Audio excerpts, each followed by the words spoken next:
నమస్తే welcome to NCN news నేను కళ్యాణి బులెటిన్లో ముందుగా హెడ్లైన్స్ చూద్దాం మహిళా పారిశ్రామికవేత్తలకు ప్రోత్సాహం జిల్లా కలెక్టర్ కీర్తి చేకూరి నిడదవోలు మండలం సెట్టిపేట గ్రామంలో లేస్ వర్క్ ఎంబ్రాయిడరీ వర్క్ నిర్వహిస్తున్న యూనిట్ను జిల్లా కలెక్టర్ కీర్తి చేకూరి సందర్శించారు. ఈ సందర్భంగా అక్కడ చేతి అల్లికలతో అందంగా తీర్చిదిద్దిన వివిధ రకాల దుస్తులను పరిశీలించి లేస్ వర్క్ మరియు ఎంబ్రాయిడరీ రంగాల్లో మహిళలు చూపిస్తున్న ప్రతిభను ప్రత్యేకంగా అభినందించారు. తరతరాలుగా ఈ కుటుంబ సభ్యులు లేస్ అల్లికల్లో ప్రత్యేక గుర్తింపు పొందడం ప్రశంసనీయమని కలెక్టర్ కీర్తి అన్నారు. రాష్ట్ర ప్రభుత్వం ప్రతి ఇంటి నుంచి ఒక మహిళా పారిశ్రామికవేత్త లక్ష్యంతో మహిళలను ఆర్థికంగా బలోపేతం చేసే దిశగా పలు చర్యలు చేపడుతోందని తెలిపారు. క్షేత్రస్థాయిలో స్వయం ఉపాధి అవకాశాలను విస్తరింపజేసి ఆదాయ వనరులు సృష్టించడంతో పాటు మరికొంతమందికి ఉపాధి అవకాశాలు కల్పించే యూనిట్లను గుర్తించి ప్రోత్సహించేందుకు చర్యలు తీసుకుంటున్నామని వెల్లడించారు. ఈ యూనిట్ను నిర్వహిస్తున్న ఎం విజయ్ కుమారి తన 3 పిల్లలతో కలిసి స్వయం ఉపాధి ద్వారా ముందుకు సాగుతూ ప్రత్యక్షంగా మరో 15 మందికి ఉపాధి కల్పిస్తున్నట్లు వివరించారు. ఇప్పటికే మార్కెటింగ్ రంగంలో స్థిరత్వాన్ని సాధించడంతో పాటు మరింత నైపుణ్యం కలిగిన ఉత్పత్తులను రూపొందించేందుకు శిక్షణా కార్యక్రమాలు కూడా నిర్వహిస్తున్నట్లు తెలిపారు. ఈ కార్యక్రమంలో DRDA PD B Nagesh, unit నిర్వాహకురాలు ఎం విజయ్ కుమారి, ఆమె కుటుంబ సభ్యులు, సంబంధిత శాఖల అధికారులు, బ్యాంకు ప్రతినిధులు, గ్రామ ప్రతినిధులు మరియు మహిళా స్వయం సహాయక సంఘాల సభ్యులు పాల్గొన్నారు. ఆ తర్వాత నేను ఒక 3 సంవత్సరాల నుంచి బయట ఎక్కడైనా స్టాల్స్ కానీ ఎవరైనా ఇవ్వమంటే వాళ్ళకి ఇక్కడ తయారు చేస్తాను. ఇక్కడ చేస్తాను. మొత్తం వీళ్ళు 3 డాటర్స్ ప్లస్ వాళ్ళ ఫాదర్ అందరూ దీని మీదే ఈ బిజినెస్ చేస్తారు. 3 అమ్మాయి అండి, 3 అమ్మాయి అండి, 4 అమ్మాయి, 2 అమ్మాయి చనిపోయింది. వాళ్ళకి మార్కెట్ ఉందా? ఇప్పుడు మీరు ఇంకొక 50 మందిని ఇచ్చినా సరే మీరు కెపాసిటీ ఉంది. ఇప్పుడు దానికి బ్రేక్ చేయాలంటే ఒకసారి అచ్చా సార్, మీకు మార్కెట్ సమస్య లేదు? లేదండి, మీకు కుట్టే దాంతో సమస్య.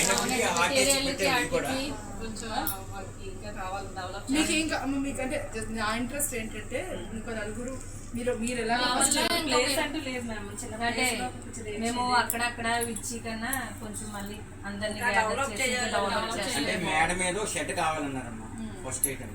రెండవది వాళ్ళకి రా మెటీరియల్ అంటే వర్కింగ్ క్యాపిటల్ కింద ఒక 5 లక్షలు కావాలన్నారమ్మా. ప్రెసెంట్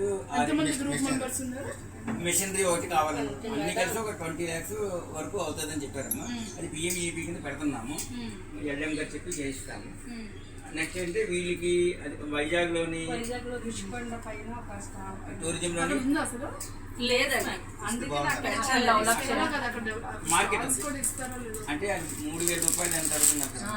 స్టాల్ ఎక్కడైనా ప్రైవేట్ గా పెడుతుంటే మేడం మీ మార్కెటింగ్ సోర్స్ ఏంటి, ఛానల్ ఏంటి? కేరళ, కర్ణాటక ఎలాగెళ్తున్నాయి అని అడుగుతున్నారు. మా ఫాదర్ ఆర్డర్స్ ఇస్తారు మేడం. మా హస్బెండ్, మా ఫాదర్, మా హస్బెండ్ అంటే వాళ్ళే తీసుకుంటే నుంచి కాదు మేడం, తాత ముత్తాతల కాడి నుంచి మా ఊరు టిటిల్ పేరండి.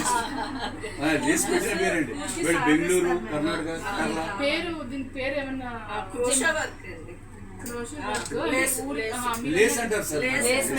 మామూలుగా మన వాడుక భాష అయితే లేస్ మేడం. అంటే దీనికి ఇప్పుడు అదే ఇది చాలా బాగున్నాయి. దీనికి మనం జిఏ ట్యాగ్ యాంగిల్లో ఏమైనా వెళ్ళచ్చు చూడమేడం. అది ఆర్టీహెచ్ కూడా పంపించాము. దీని మీద ఆర్టీహెచ్ అని కూడా ఒకసారి వెరిఫై చేసి ఇన్ని టైప్స్ మేడం. ఇది మోడల్ ఫ్రాక్ అన్ని ఇదంతా హ్యాండ్ మేడం. మేడం ఎంత కాస్ట్ ఉంటుందమ్మా దీనికి? మీ మార్కెటింగ్ ఛానల్స్ అంటే ఎప్పటి నుంచి